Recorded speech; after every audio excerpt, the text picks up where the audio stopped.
வெற்றிவேல் வீரவேல். இப்போ நான் சொல்ல போகிறது மனிதன், கடவுள், இறைவன். மனிதன் கடவுளாகலாம், ஆனால் கடவுள் இறைவனாக முடியாது.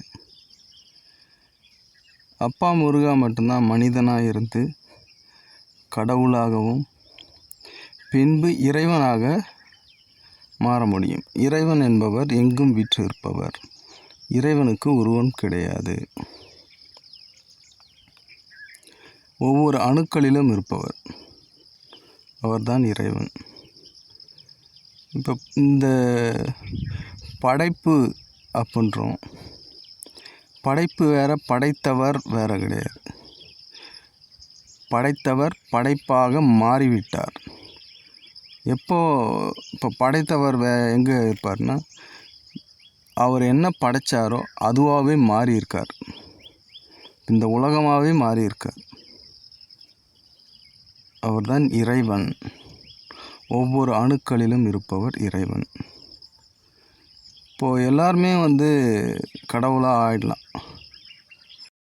தெய்வத்தான் ஆகாதெனினும் முயற்சிதான் மெய்வருத்த கூலி தரும் அப்படின்னு சொல்லுவாங்க.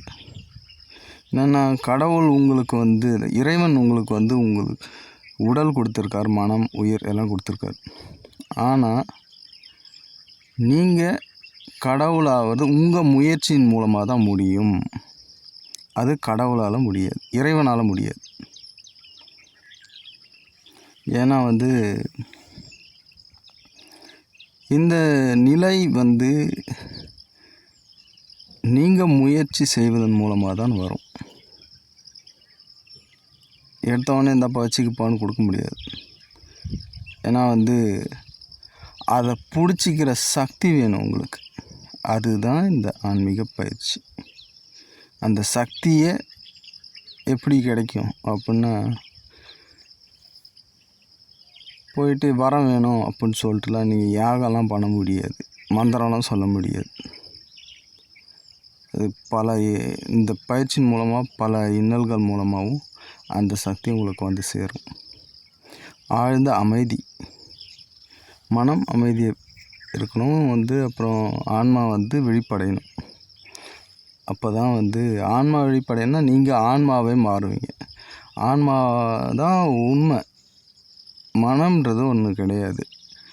அது உங்களுடைய சுய நினைவு. நீங்கள் இருக்கிறீங்க அப்படின்னு தெரிய வைக்கிறதுக்காக இருக்கிற அந்த சுய நினைவுக்காகத்தான் இந்த மனம்.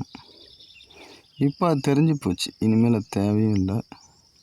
அதனால் ஆன்மா விழிப்படையும். ஆன்மா விழிப்படைஞ்சிச்சுன்னா, விழிப்படையினா எப்படின்னா, ஆன்மாவாகவே இருக்கும். நீங்கள் முழுவதுமாகவே ஆன்மாவாக மாறிடுவீங்க. இப்போ முழு அமைதி இருக்கும். அதுதான் சக்தி. அந்த சக்தியோடு இருக்கும்போது தான் இறைவன் உங்கள்கிட்ட இந்தாப்பா வச்சுக்கப்பா அப்படின்னு சொல்லிட்டு கொடுப்பாரு. அது வரைக்கும் மனுஷனுக்கு அந்த சக்தி கிடையாது. முழுவதுமாக முழு அமைதியான ஒரு ஆன்மாவாக மாறும்போது தான் அந்த சக்தி, அதை பிடிச்சிக்கிறதுக்கான, அவர் கொடுக்கறத பிடிச்சிக்கிறதுக்கான அந்த சக்தி கிடைக்கும். அப்போ இறைவன் இந்த உடல் நீங்கள் தற்காலிகமாக வச்சுருக்கீங்க. எல்லாருமே தற்காலிகமாக தான் இந்த உடலை வச்சுருக்கீங்க. ஆனால் இறைவனுக்கு எப்பயுமே இந்தப்பா நீயே வச்சுக்கோ அப்படின்னு கொடுக்கறது தான் அவருடைய எண்ணம். இந்த உடல் நீயே வச்சுக்கோ, தற்காலிகம் கிடையாது, நிரந்தரமாகவே வச்சுக்கோ அப்படின்றவர். இப்போ அதுக்கு அந்த உடலை வாங்கிக்கிறதுக்கு சக்தி வேணும். அந்த சக்தி ஆன்மாவாக மாறும்போது தான் கிடைக்கும். ஆன்மா முழு அமைதி. அது அந்த நிலவும் போது முழு அமைதி, உடல் முழுக்க மனம், உயிர் எல்லாமே ஆன்மாவாக மாறும். அப்போ தான் அந்த சக்தி கிடைக்கும். முழு அமைதி தான் மாபெரும் சக்தி. நாமெல்லாம் நினைக்கிறோம், இந்த சக்தி அப்படி பண்ணால் சக்தி, இப்படி பண்ணால் நிறைய சக்தி அப்படின்னுவாங்க. அதீதமான சக்தி உடையவர் ஆழ்ந்த அமைதியோடு இருப்பார். அதுதான் சக்தி. ஏன்னா நம்ம நிம்மதி, சந்தோஷம், அதாவது நிம்மதி, மகிழ்ச்சி, இது ரெண்டுமே நம்ம தக்க வச்சிக்கிறதுன்றது தான் இந்த ஆன்மீக பயிற்சியின் முக்கியத்துவமே. இதை நிரந்தரமாக தக்க வச்சுக்கணும். அதுதான் மிகப்பெரிய சக்தி இந்த உலகத்தில். ஏன்னா நாம் இது பெரிய சக்தி வாய்ந்தவர் அப்படிலாம் சொல்லுவாங்க. அதெல்லாம் கிடையாது. மிகவும் அதீத சக்தி வாய்ந்தவர் அவருடைய வாழ்வை அமைதியாகவும் நிம்மதியாகவும் மகிழ்ச்சியாகவும் வாழக்கூடிய ஒரு நபர்.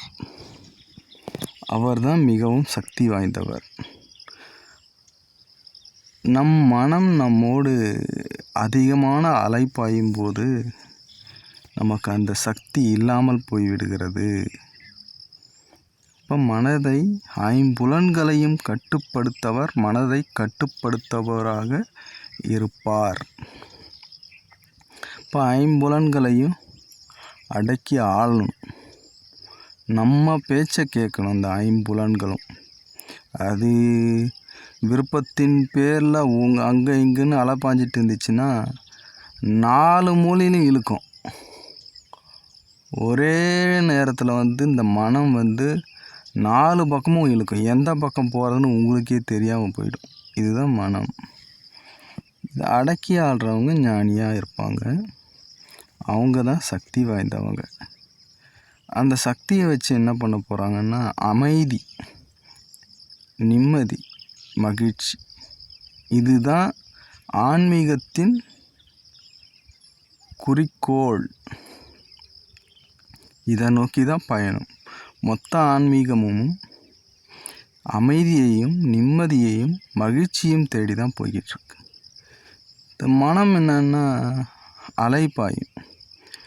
துன்பம், இன்பம். துன்பத்திலே நிற்காது, இன்பத்துக்கு வரும். இன்பத்திலே நிற்காது, துன்பத்துக்கு போயிடும். இப்படி மாறிக்கிட்டே இருக்கிறது தான் மனம்.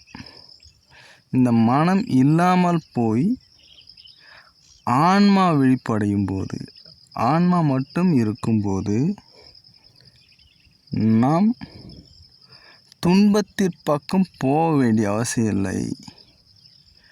ஆழ்ந்த அமைதி மட்டுமே நிலவும். ஆன்மா என்னைக்கு துன்பத்தை நோக்கி போகாது, மனம்தான் துன்பத்தை நோக்கி போகும். அதுதான் இந்த ஆன்மீகமே என்னென்னா ஆன்மா விழிப்படைய செய்கிறது. ஆன்மா முழுவதுமாக ஆட்கொள்கிறது உங்களுடைய ஆன்மா. இதுதான் இந்த ஆன்மீகத்தின்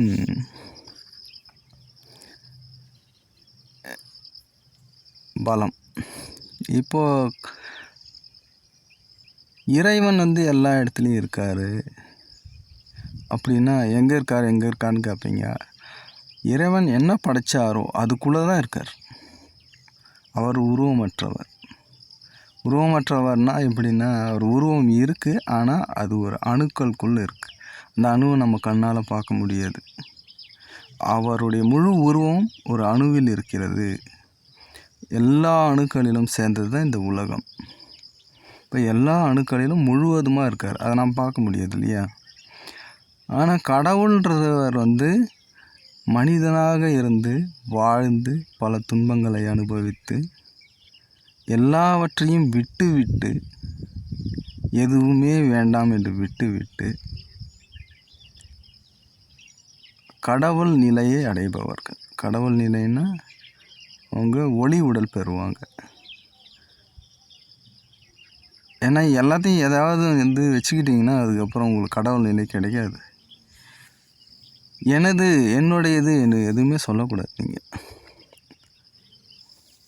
அதே போல் மரண பயம் இருக்கவே கூடாது. அது வரும் போகும். அது ஒரு சாதாரணமான ஒன்று. இன்றைக்கி பிறக்கிறாங்கன்னா இன்னொரு பக்கம் பார்த்தா யாராவது ஒருத்தர் இறந்து போயிருப்பாங்க. இதெல்லாம் சாதாரணமானது. மரண பயம் இருக்கவே கூடாது. அது மரண பயமும் இருக்கக்கூடாது, என்னுடையது என்று சொல்லவும் கூடாது. எதுவுமே என்னுடையதுன்னு சொல்லக்கூடாது. அப்படிப்பட்டவர் தான் கடவுளாக இருப்பாங்க. அதனால் அப்பா முருகா மட்டும்தான் மனிதனாக இருந்து கடவுளாக இருந்து அதுக்கப்புறம் இறைவனாகவும் மாற முடியும். அவரே ஒன்றுமே இல்லாத சூன்ய நிலைன்னா அங்கே ஒன்றுமே இருக்காது. அந்த நிலையிலையும் அவர் இருக்க முடியும்.